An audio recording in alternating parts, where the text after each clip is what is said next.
Assalamualaikum warahmatullahi wabarakatuh. Apa kabarmu, hai ekonom muda?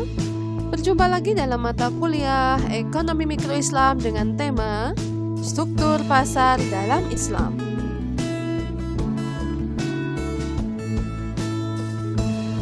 Adapun pembahasan terkait struktur pasar itu sendiri, struktur pasar dibedakan didasarkan pada banyaknya penjual dan pembeli. Pada pasar persaingan sempurna atau perfect competition adalah pasar yang terdiri dari banyak penjual dengan barang yang relatif homogen.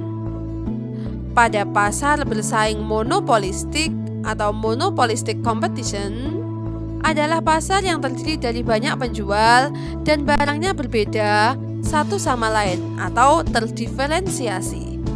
Pada pasar monopoli adalah pasar yang hanya dikuasai oleh satu penjual. Sedang pasar oligopoli adalah pasar yang ada beberapa penjual di dalamnya. Adapun karakteristik pasar persaingan sempurna itu sendiri, yang pertama, jumlah produsen banyak. Volume produksi setiap produsen hanya merupakan bagian kecil dari volume transaksi total di dalam pasar, sehingga masing-masing produsen tidak mampu menentukan harga. Harga terbaik biasanya terjadi atas dasar tawar-menawar antara penjual dan pembeli, sehingga disebut dengan mekanisme pasar. Selanjutnya, produk yang dihasilkan oleh para produsen adalah bersifat homogen, sehingga produksi satu produsen merupakan substitusi yang sempurna bagi produksi produsen yang lain. Setiap pelaku dalam pasar mendapatkan informasi pasar yang tepat dan sempurna atau perfect knowledge atau perfect information, sehingga setiap pelaku dalam pasar mampu membuat keputusan berdasarkan informasi yang tersedia di dalam pasar. Karakteristik selanjutnya yaitu produsen sebagai price taker, di mana tidak dapat menetapkan harga, karena harga sepenuhnya ditentukan berdasarkan tarikan permintaan dan penawaran di pasar, sehingga setiap produsen menetapkan harga berdasarkan mekanisme harga yang terjadi di pasar. Terakhir yaitu kebebasan untuk masuk dan keluar, free entry and exit, di mana setiap perusahaan mempunyai kebebasan untuk masuk dan keluar dalam suatu industri. Perusahaan baru bebas untuk masuk ke dalam industri tanpa adanya hambatan dari pemain lama. Begitu pula perusahaan lama memiliki kebebasan untuk out atau keluar dari industri tersebut apabila melihat potensi pasar yang semakin kecil. Jika dicontohkan dalam pasar persaingan sempurna ini adalah pasar-pasar tradisional yang ada di dalam masyarakat. Keseimbangan pasar terbagi atas dua, yaitu keseimbangan pasar jangka pendek dan keseimbangan pasar jangka panjang. Perusahaan akan berada pada titik keseimbangan jika pertama, perusahaan sebaiknya hanya memproduksi paling tidak bila biaya variabel atau variable cost adalah sama dengan penerimaan total atau total revenue, atau biaya variabel rata-rata average variable cost sama dengan harga. Dalam kondisi ini, perusahaan hanya menanggung kerugian biaya tetap atau fixed cost, di mana biaya ini dengan atau tanpa produksi tetap harus dikeluarkan. Kedua, perusahaan memproduksi pada saat marginal revenue sama dengan marginal cost, agar perusahaan memperoleh laba maksimum atau dalam kondisi buruk, kerugian minimum atau minimum loss. Dalam jangka pendek, terdapat tiga kemungkinan dalam corak keuntungan perusahaan. Yang pertama yaitu mendapatkan untung luar biasa atau supernormal. Yang kedua, mengalami kerugian tetapi masih dapat beroperasi. Yang ketiga, mengalami kerugian di mana harus menutup perusahaan.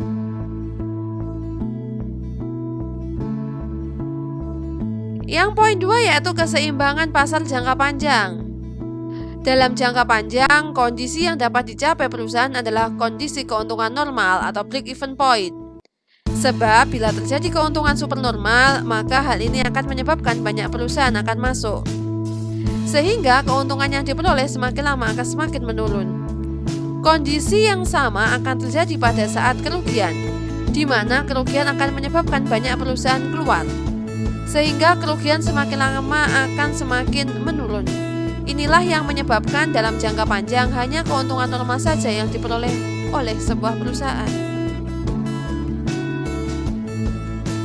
Adapun kelebihan pasar persaingan sempurna yaitu yang pertama, harga jual output barang dan jasa yang termurah sebab skala produksi yang efisien. Yang kedua, jumlah output paling banyak sehingga rasio output per penduduk maksimal karena setiap penduduk memperoleh barang dan jasa yang dibutuhkan dan ini berarti kemakmuran maksimal. Ketiga, masyarakat merasa nyaman dalam mengkonsumsi karena tidak perlu membuang waktu untuk memilih barang dan jasa atau produk yang homogen dan tidak takut ditipu dalam kualitas dan harga. Yang keempat, diproduksikan barang-barang yang diperlukan konsumen dengan ongkos produksi yang minimum. Berarti semua skala ekonomis bisa atau telah dimanfaatkan. Sedangkan kelemahan pasar persaingan sempurna yaitu kelemahan dalam hal asumsi, di mana asumsi yang digunakan mustahil untuk terwujud dalam dunia nyata. Misal asumsi tentang barang yang homogen. Kelemahan dalam pengembangan teknologi sebab perusahaan tidak mempunyai dana cukup untuk kegiatan riset dan pengembangan produknya. Padahal kegiatan ini dibutuhkan untuk memperoleh teknologi produksi yang meningkatkan efisiensi produk. Persaingan sempurna ada kalanya menimbulkan biaya sosial kepada masyarakat, karena ada biaya sosial yang tidak tercakup dalam biaya perusahaan. Pandangan pasar persaingan sempurna dalam perspektif Islam itu sendiri, menurut Islam ini adalah struktur pasar yang ideal, di mana penentuan harga sepenuhnya ditentukan oleh tarikan permintaan dan penawaran yang terjadi di dalam pasar. Mekanisme pasar. Tidak ada intervensi pasar ataupun intervensi dari luar pasar itu sendiri. Rasulullah Shallallahu Alaihi Wasallam sangat menjunjung tinggi pembentukan harga yang terjadi akibat mekanisme pasar yang terjadi. Namun, apabila Adam Smith mengatakan bahwa mekanisme pasar terjadi oleh adanya invisible hand atau tangan-tangan tak nampak, sebenarnya yang dikatakan tersebut terinspirasi oleh pemikiran ekonomi Islam terdahulu. Namun, struktur pasar persaingan sempurna jarang terjadi dalam kehidupan nyata, baik ekonomi konvensional maupun Islam. Yang ada adalah yang mendekati ciri-cirinya. Selanjutnya membahas tentang pasar monopolistik. Monopolistik itu terletak di tengah-tengah antara pasar persaingan sempurna dan pasar monopoli. Kalau pasar persaingan sempurna itu terdiri dari banyak penjual dan banyak pembeli, barangnya homogen, sedang monopoli terdiri dari hanya satu penjual. Monopolistik itu terdiri dari banyak produsen, namun tidak sebanyak daripada pasar persaingan sempurna. Pasar monopolistik ini menghasilkan barang yang berbeda corak atau diferensiasi produk. Mungkin banyak kita jumpai contoh daripada perusahaan monopolistik. Ini hanya sebagian kecil saja. Contohnya Unilever, produk Danone, Aqua, dan lain sebagainya. Adapun karakteristik persaingan monopolistik yaitu ada 3 asumsi dasar persaingan monopolistik. Di antaranya, pertama, produk yang terdiferensiasi atau diferensiasi produk. Yang kedua, jumlah perusahaan banyak dalam industri. Yang ketiga, kebebasan untuk masuk dan keluar, free entry and exit. Keseimbangan perusahaan. Dijelaskan, perusahaan mencapai keseimbangan dalam jangka pendek dan jangka panjang. Dalam jangka pendek, perusahaan dapat menikmati laba supernormal. Adapun dalam jangka panjang, perusahaan hanya menikmati laba normal. Pandangan pasar monopolistik dalam perspektif Islam sendiri yaitu Dalam perspektif Islam, struktur persaingan monopolistik adalah tidak memandang bahwasanya struktur pasar tersebut sebagai suatu hal yang salah. Di satu sisi, kondisi tersebut memang tidak optimal jika dibandingkan dengan struktur pasar persaingan yang sempurna.